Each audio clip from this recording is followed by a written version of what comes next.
Okay, great. It looks like it's time to get started. I just wanted to welcome everybody to today's webinar, and specifically welcome to the Get to Know Bixby webinar with our guest Roger Kibbe from Viv Labs, which is a subsidiary of Samsung. I'm Brett Kinsella, founder and editor of VoiceBot.ai. We're really excited to bring this information to you today. Bixby is starting to get some real traction out there. And they recently announced Marketplace, where third-party developers can launch voice apps known as Capsules. I know that's one of the topics that Roger is going to discuss today. He's going to be presenting a bunch of material, and I think for many of you, it'll be the first time that you've been exposed to this, and there's actually some new material in there as well. So we're happy to be able to bring that to you today. At the end of the presentation, we are going to handle a Q&A, or we're going to participate in a Q&A, and Roger will answer your questions. There is a Q&A box in the middle at the bottom of your screen for Zoom if you're not familiar with that, but that's a good place for you to go to ask questions. If for some reason you have problems with that, you can try chat as well. We'll try to monitor both at the same time, but the Q&A is the preferred place and will probably be more likely to get your question answered. I know Roger will try to answer as many questions as possible and maybe even offline afterwards. So keep that in mind. You've got the Q&A in there. And before we get started, I should just say that Roger Kibbe is the Senior Developer Evangelist at Viv Labs. He's tasked with teaching the developer community about Bixby and about how developers can be engaged. He has a significant amount of experience in the voice app development landscape. Before working on Bixby, he worked on several of the other major platforms. Without further ado, Roger, would you like to take it away? Great, thanks, Brett. And welcome, everyone. Like Brett said, I'm a Senior Developer Evangelist for Viv Labs, which is a subsidiary of Samsung. And I'm going to explain that relationship in just a second. And I have my Twitter handle there, a great way to continue the conversation after this presentation. So getting right into it. So this is the first of two webinars. Today it's Get to Know Bixby. We're going to talk about the reach and opportunity, touch on the technology, how to get started with development, and I'm going to talk about the Marketplace high level, which we just launched. And then on August 6th, we're having a second webinar, and we're going to dive deeper into Bixby development and really dive deeper into the Marketplace, how it works, how you submit something to the Marketplace, how to do so successfully, and now how end users could enable a capsule. So just to give you some terminology, when I say capsule, if you're an Alexa developer, you think of that as a skill or a Google action. All right. So Roger, I'll just point out too, before you get started, in the chat, Ava has just placed the bit.ly link where you can register for that second webinar, which is going to go deeper, as Roger mentioned. So I just wanted everyone to know that we'll send that link out after this, but also if you just want to go in and click that and register now so you don't forget, that link is there. Take it away, Roger. Great, thanks, Brett. So what is Bixby? So it's Samsung's voice conversational AI assistant. And when I say Bixby, I'm really talking about Bixby 2. And that was introduced last November. And it's based upon the Viv Labs technology. So Viv Labs was acquired by Samsung 2 years ago. And the story really starts with Siri. So Dag Kitlaw and Adam Shire founded Siri. And then not very long after going public with Siri, they sold to Apple and then worked there for a couple of years. And then they left Apple to create the next generation of conversational AI platform. And they founded Viv Labs and built that out and then sold that to Samsung. And then last November, we launched Bixby 2.0 based upon the Viv Labs technology. So when I say I work for Viv Labs, think of that as the underlying brain behind Bixby. And much of the core development for Bixby is done in Viv Labs, although there's significant development done across Samsung for Bixby. Okay, so let's talk about our reach. This is a real strength for us. So Samsung is #1 in smartphones globally. We're #1 in televisions. We're #1 in US appliances. 70% of US households have a Samsung device. We have huge market share in portable speakers and automotive via Harman. So what does this all add up to? It means we're going to be shipping 500 million Bixby-enabled devices per year. So distribution for Bixby is not a challenge. It's a huge opportunity. And I have a plethora of devices on there, really everything from the watch to the TV to appliances, tablets, and things in between. And there's additional devices that we haven't announced that aren't even on this screen. So let's jump in and talk a little bit about Bixby development. And I will definitely compare and contrast where it's appropriate to Alexa or Google Action development to give you, those of you who have developed for those platforms, a little bit of a head start with Bixby. So Bixby development is model driven. That's a really different way of developing. It's declarative versus imperative. So most web, mobile, and voice platform development is imperative. So that's code first development. But with Bixby, you model first and then write your code. And so what does that model do? It really handles all the plumbing. So any developer who's built an application knows that you write a bunch of code to handle the plumbing. I/O, UI, validation, et cetera, et cetera. As a matter of fact, in many applications, that plumbing is the majority of the code.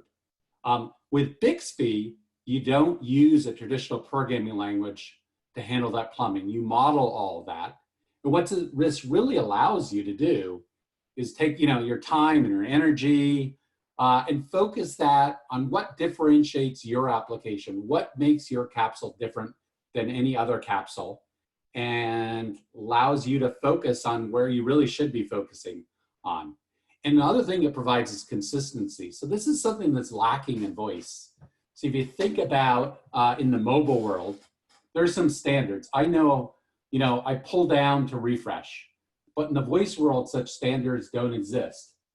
But providing a model-based handling of all that plumbing, Bixby allows two different capsules to look and act very different, but there's some consistency of behavior driven by that model. So it provides some VUX standards there.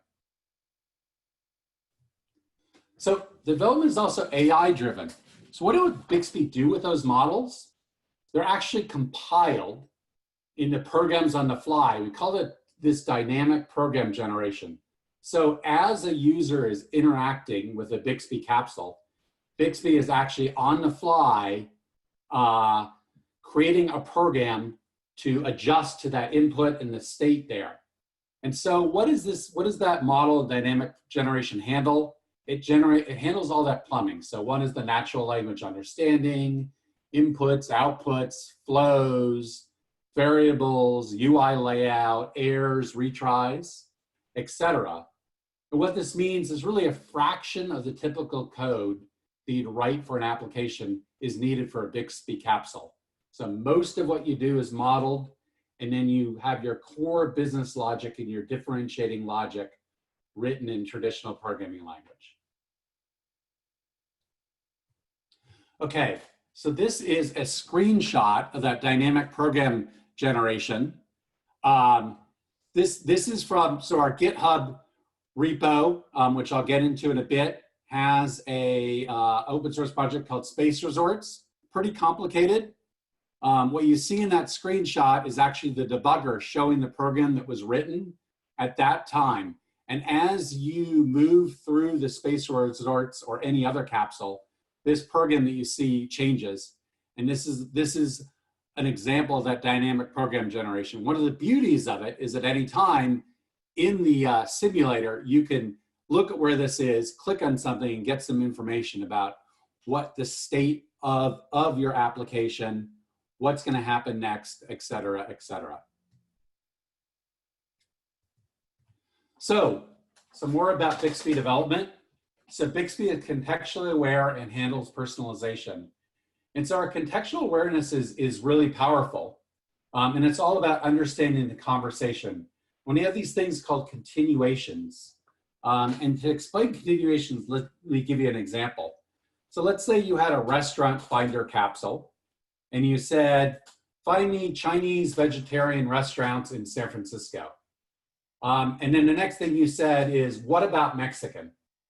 So logically, all of us as humans would know what I'm basically saying is find a Mexican vegetarian restaurant in San Francisco.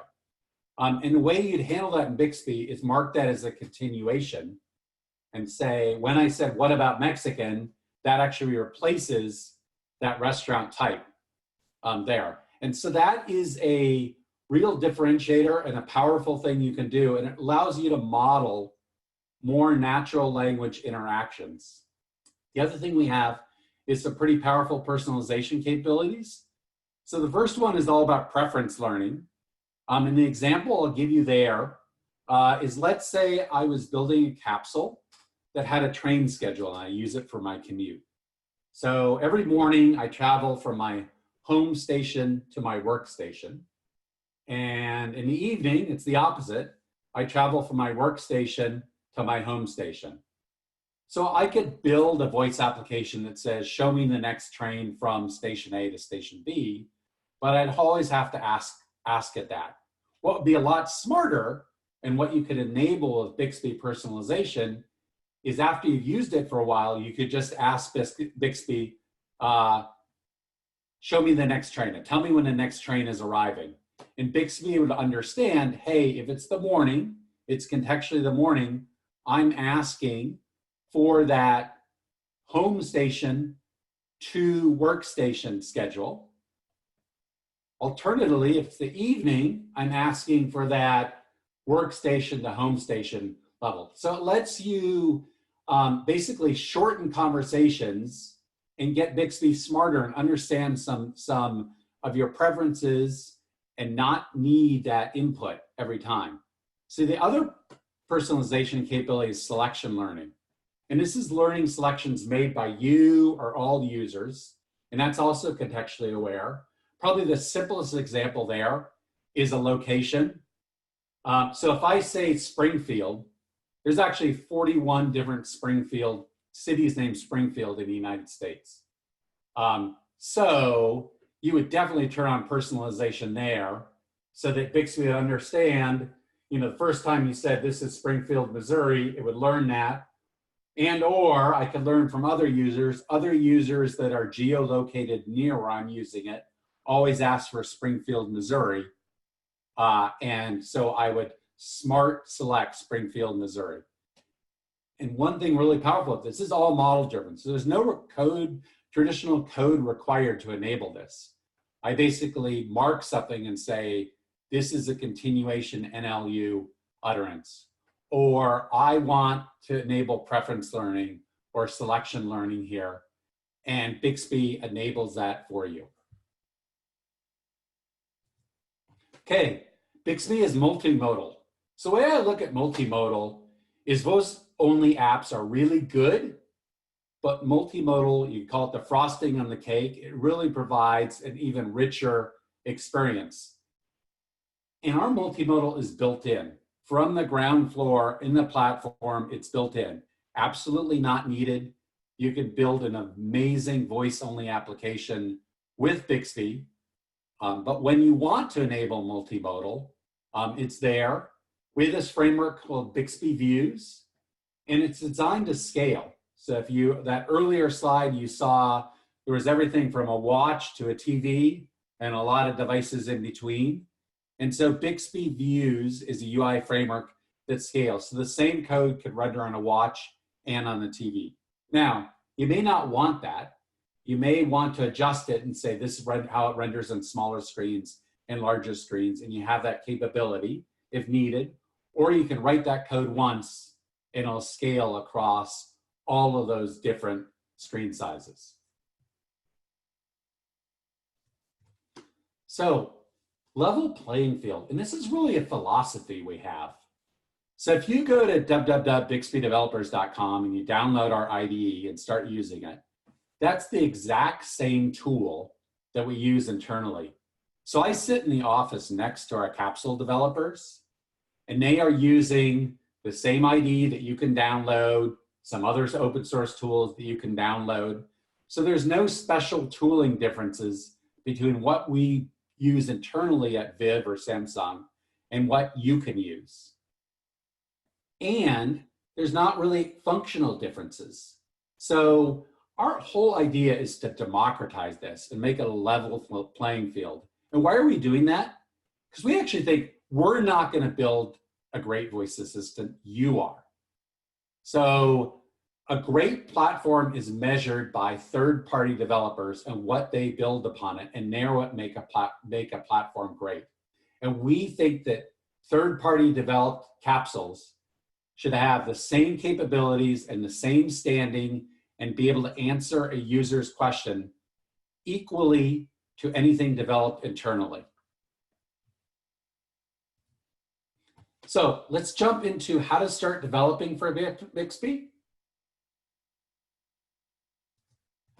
So I'm going to go over the components of a Bixby application, a capsule, and I'm going to talk about some equivalencies in other platforms to just give you an overview. So training, that's your natural language utterances. So other platforms call these utterances or training phrases. So concepts, that's an input or output object. Certainly on the input side, those are called slots or entities in other platforms. An action is a method in traditional programming language, called an intent in other platforms. Endpoint or your code is your business logic. So you may be referring that as your Lambda function or a webhook or a cloud function. Dialogue is output speech and text. So in other platforms, that's response.speak or speech. And view is a formatted UI. So the equivalent would be APL, card, rich responses. So this is just a broad diagram of the basic components of a Bixby capsule. Any capsule you build is going to have all these components. It's worthwhile mentioning at this point that I'm definitely going to share these slides. So you'll be able to go back to slides like this and use them as a reference. Yeah, and I'll point out, Roger, that we've been having a chat on this. There's been a few questions about that. The slides will be presented or provided as well as a recording of this webinar.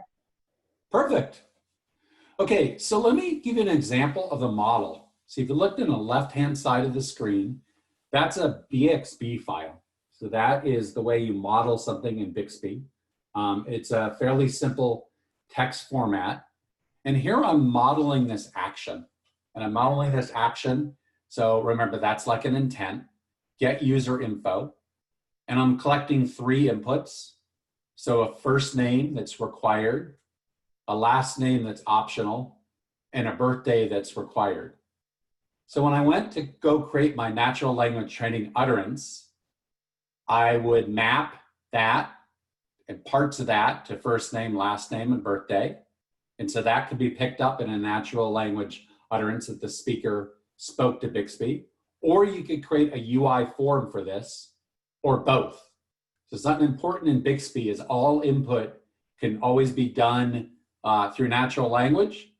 For a device with a screen and a keyboard, you can create a UI form, and the UI form will show up, and the user can use that, or they can simply say their input. Now, if let's say I said something and I included my first name and my last name, but I didn't include my birthday, then Bixby would automatically elicit from the user and say, I need your birthday. And that would be done by a voice, and you could answer via voice or a UI form, and you as a developer control how it elicits that, what it says, what that UI form looks like. Okay, so the Bixby development, it's all done in a single IDE. So BixbyDevelopers.com, you can go there today. You can download our IDE, the Bixby Developer Studio. And this is a single IDE for all Bixby development. So that modeling that I just talked about, your code you write in JavaScript, natural language modeling and utterances, simulator, debugger, unit testing. So everything is done in a single IDE. So you don't need to switch between this IDE and this web interface. You can do everything in that one IDE Bixby wise from development to testing. And something really beautiful about it is it constantly syncs to the cloud. So I can go in my simulator, try something out. Oh, you know, it's not working quite the way I like it. Jump back into the code, make the change, jump over to the simulator and try it right away. It literally syncs in fractions of a second. That leads to a lot of really nice productivity gains by having that all in that single IDE. So let's jump a little bit into how you could get your feet wet and get started developing.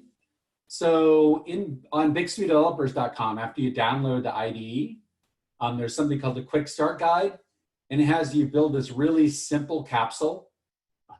It's a dice roller, so you can say things like roll 2 6-sided dice or roll 6 20-sided dice, you name it.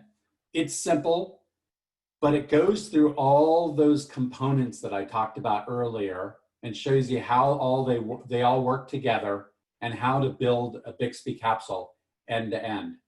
Some other really great resources are the Bixby 101 video and a Coding with Adam, that's Adam Shire video, and I have the link there. And then finally, after you're done with that, or if you want to just jump in and look at our open source code, our GitHub presence is at github.com/Bixby Developers. And I want to talk about a couple of the GitHub repos there that we found really valuable for getting started with Bixby development. So the first one is a FAQ capsule. So FAQs, this is a super popular design pattern in voice applications. As a matter of fact, there's thousands of voice applications on competing platforms built with exactly this design pattern in place. The whole idea here is you ask it, open your application and it returns a random fact, or it could be a random joke. There's an example of a joke here. And we make this really easy to get started. So you can go to the GitHub repo, download it, and there's a spreadsheet included. So you can go in that spreadsheet and you can modify the content, and then you just copy and paste the JSON that the spreadsheet creates into the code. And so you can modify to the content to your heart's content without writing a line of code. But I think where the real power comes in is when you start customizing it. So you look at that natural language training, and we have tags that enable search in this example.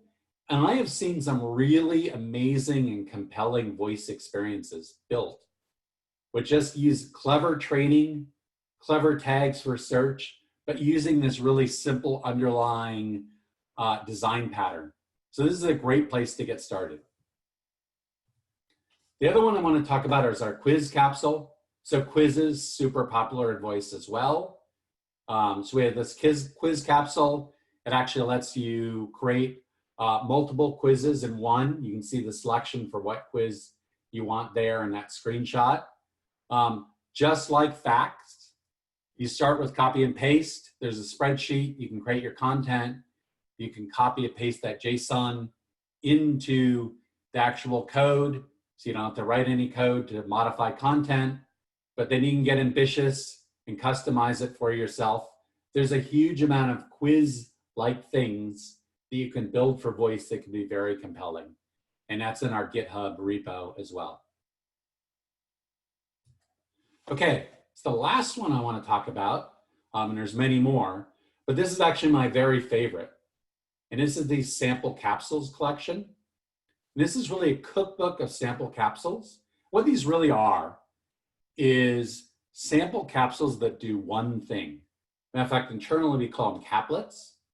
So you're reading the documentation and you're like, God, I'd love to go do that, but I need to see this actually running and I need to see the underlying code behind it.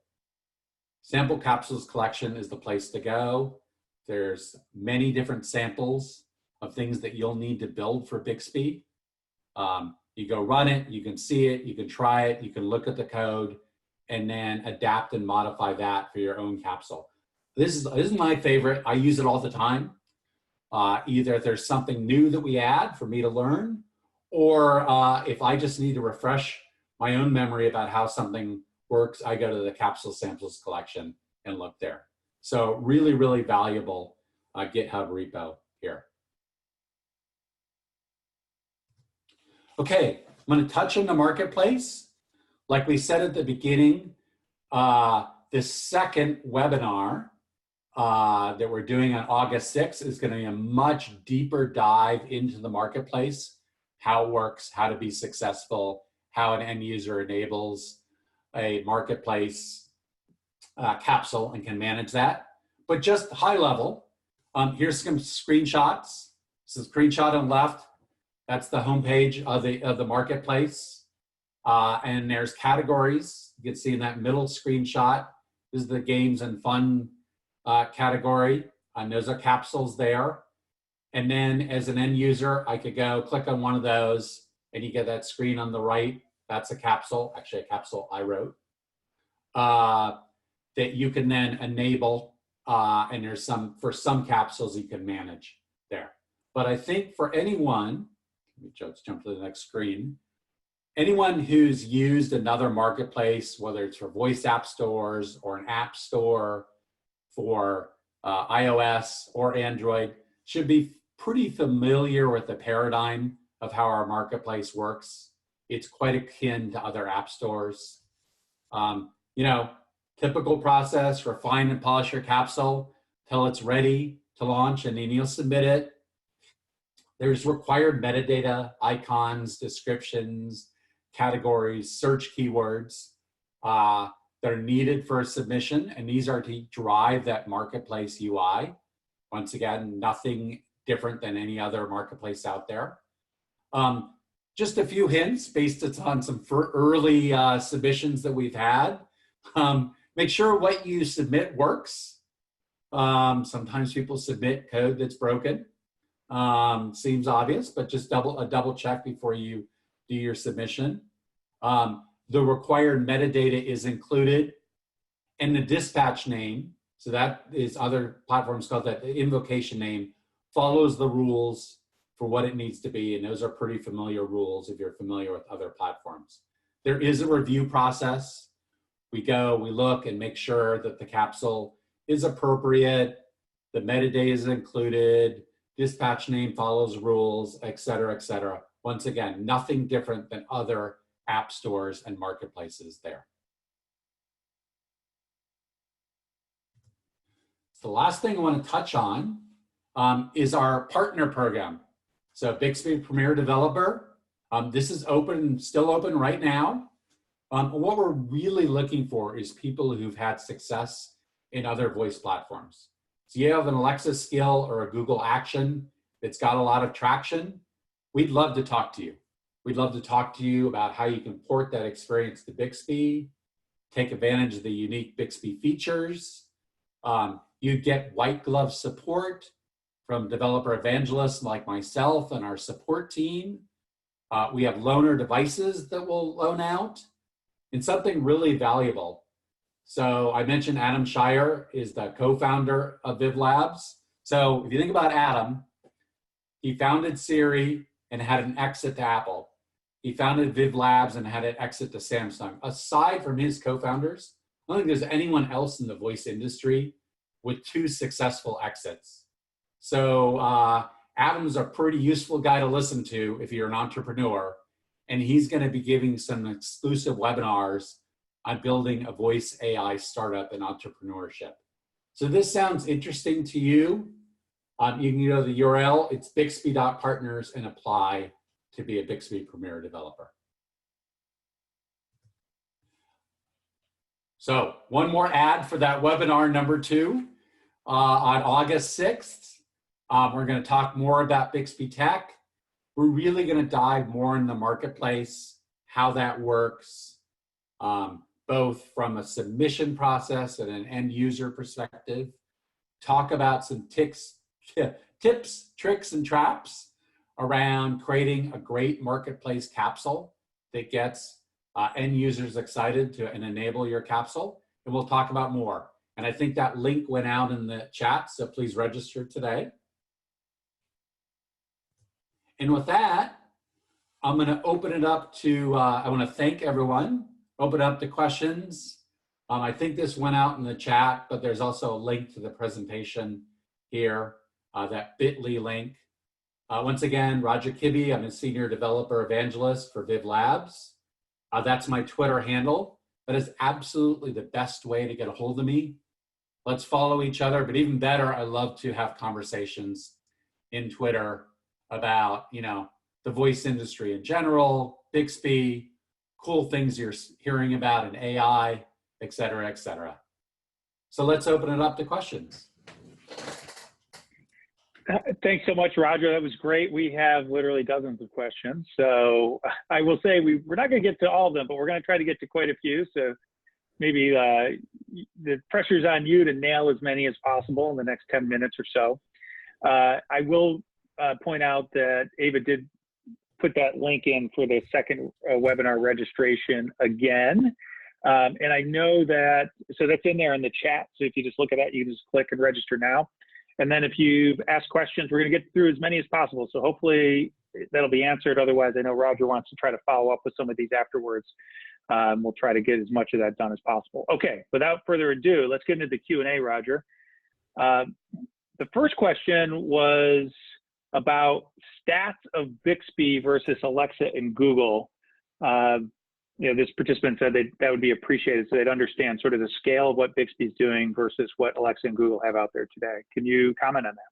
Yeah, so I'd say, so our devices out there that could run Bixby by the end of the year, there'll be over 500 million devices. So those will be all existing. So right now, Bixby is running on the Samsung S9, S10, and most S8 devices. And we're aggressively saw all those other devices. So the watch, the TV, the refrigerator, we're aggressively going to be rolling those out over the next 6 months to 12 months. So that gets to that 500 million devices shipped yearly. So, I mean, I think from a distribution perspective, we're as big or bigger than anyone. Certainly many orders of magnitude bigger than what Alexa is distributing. You know, Google has pretty wide distribution given the phones, and every Android phone now has Google Assistant on it. So I think distribution wise, we're right up there and in the lead. As far as use of Bixby, we have some catching up to do, right? So we're very aware that it's been a 2-horse race. We're going to make it a 3-horse race. And how are we going to do that? We're going to do it by building a great platform. And how are we going to do it? Secondly, we're going to do it by you guys building some amazing things for Bixby. Because like I said, our real belief is a platform is only as good as what third parties build upon it. Okay, great. So a related question to that is that there was a question about smart speakers. So they talked about this idea that they have Google Home and Echo Dot out there. Are there any for Bixby today? And if not, what is the plan for making those available? Okay, so nothing shipping right now. We did announce a large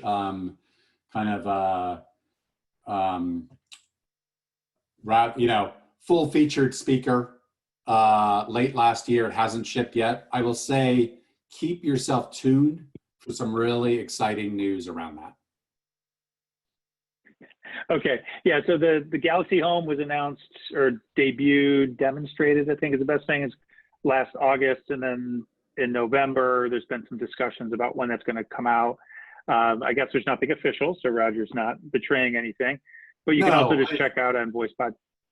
Yeah, I think it's the Galaxy Home, and then we're certainly cognizant of there's other competitive offerings and places where we need to play. Yeah, great. Okay, so there's another question here about languages supported. Well, actually, there's 2 questions about languages. One is about human languages, and then the other is about, there's several questions about what type of development languages are supported. Do you want to knock those both off? Sure. Let's see if I can get the human languages right.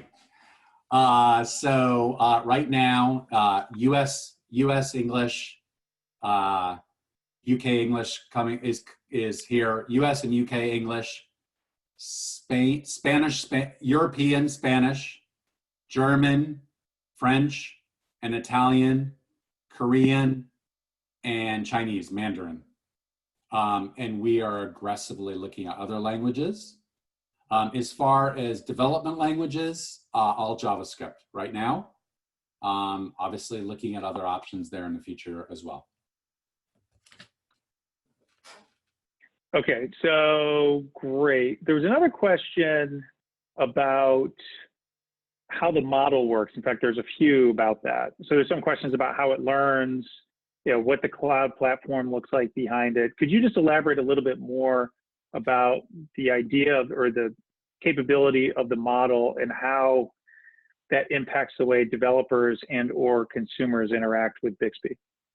Yeah, so it doesn't really impact how consumers interact with Bixby, because that's just, it's behind the scenes code development.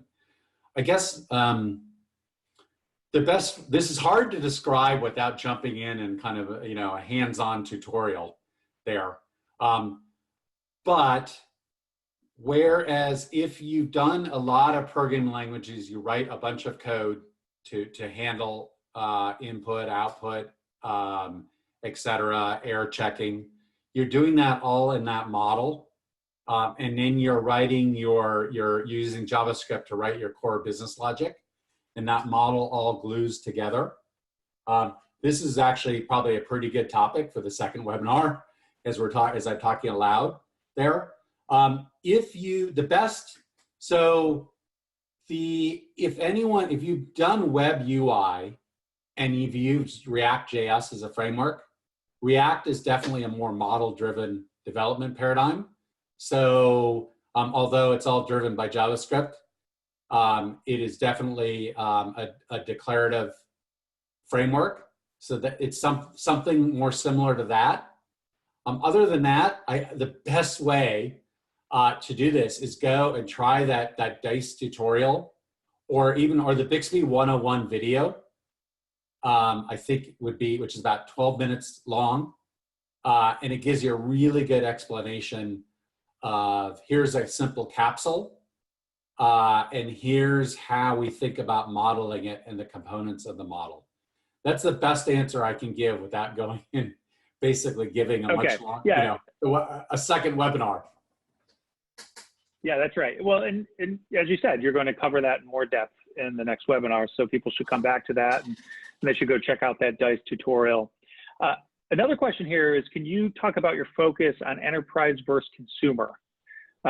They're interested in Bixby on wearables for enterprise applications was one group, but what is that in terms of how you think about enterprise versus consumer with Bixby today? Yeah, so I think our primary focus today is definitely on consumer. And that's where you're going to see the bulk of kind of energy and effort there. That being said, I think and many others think there's a massive opportunity in the enterprise for voice. So we're not ignoring that. Most of what we've been building has been for consumers, but there's great opportunities to build something that's for the enterprise. Love to talk about that and figure out what we can do to support that. So really, in some sense, there's a lot of immediate opportunities for the B2C space. As opportunities rise for B2B, great.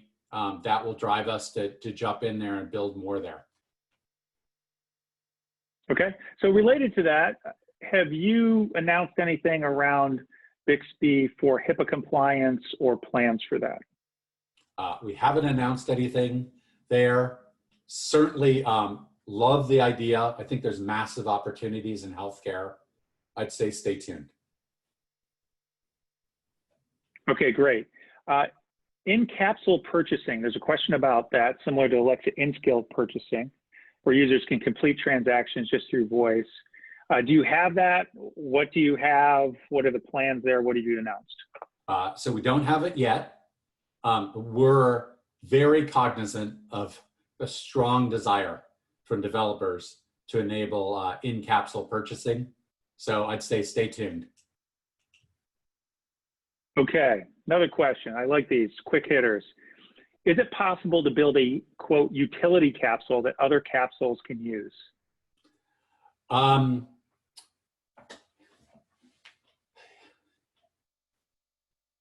I'm hesitating because we have, not really yet, but that's, I'm hesitating because there's some things you can build that could be reused across capsules.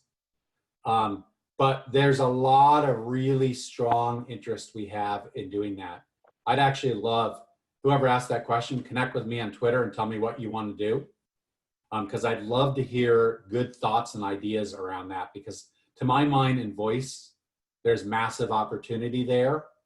And I have my own ideas, and we internally have our own ideas of where to go there. But please share that, what your thoughts are in greater depth there. There's one of the first questions asked. I just want to make sure we get to it. It's about integrating Bixby and Samsung TV to like Amazon Prime streaming apps. Is that something that needs to, does the Amazon Prime streaming need to be a Bixby capsule for this to happen, or is there another method to get that done?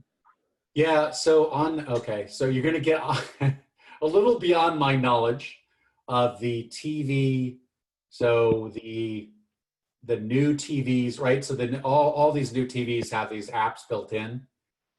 I believe we have Amazon Prime streaming built into the TV. Exactly how the voice interface in the TV interacts with that built-in application, I'm gonna just say I don't actually know. But I will say that I think that voice control of the TV is kind of a no-brainer, and we're at the beginning of it. Right? You can do basic things, but I think there's some really cool stuff you could do, not only to start and kind of manage what you're watching, but put some content alongside it, right? I see something interesting on the TV. I ask the TV, hey, give me some more information about that, and something pops up. That's a huge opportunity. This is something that we're aware of. God, go build a capsule that does something around that. I think there's a massive, massive opportunity for voice and TV and interactivity. Got it. Okay. So just to close out here, if someone does not have a Bixby enabled device today, is there some place they can go to search the marketplace? Is there a website or some way they can see what's available today? Yeah, no, unfortunately not today. No, you need a Bixby enabled device. I will say you can fully develop, right? You can download the IDE and you can build a capsule and use the simulator. But of course, before you want to release, you definitely want to do on-device testing and make sure that works. But no, you need a Bixby enabled device to access the marketplace today. All right, and I'll just slide one out here because it's a quick hitter. Do you support multiple voices or custom voices in Bixby for audio response? Yeah, so right now the user has a choice of, I believe, 4 different Bixby voices, 2 female, 2 male voices for Bixby to talk in. The default in US English, I'm not forgetting the name of that voice.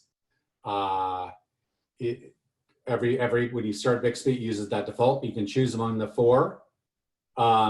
We strongly believe the ability to change voices and add above and beyond those 4 is powerful, and we definitely want to do that, and we're definitely aggressively looking at options to enable that. Okay, and here's one that I think we can close on. Are there any developer incentives or competitions coming up? How can we make money with capsules? Well, so that's kind of the sister to that premium in-capsule purchases question. So the answer would be, yeah, when we enable in-capsule purchases, you absolutely can do that. You absolutely today can build a commerce-focused capsule and sell things through the capsule. If you're asking, is there equivalent of what Amazon does as far as incentivizing skill development? No, today there isn't. Okay, great. Any plans to bring Bixby to iPhone or other Android devices that are not Samsung devices today that you've talked about publicly? So I'll say we're going to focus on Samsung devices first. So all those plethora of devices there, but we're not going to stop at Samsung devices. So Samsung first, but there is nothing that is preventing us from going to other devices. And I think there's attractive opportunities to, just because you don't have a Samsung device, we'd still love you to use Bixby. So stay tuned on that question. Okay, I'm glad we asked that one to follow up. Okay, so we're going to have to cut this off. We were planning to go to just about a few minutes ago, so we want to respect everybody's time. I do recommend everybody here follow Roger at Roger Kibbe on Twitter, because there were over 50 questions asked. We got to maybe 15 or 16. Kudos to you, Roger, for hitting so many.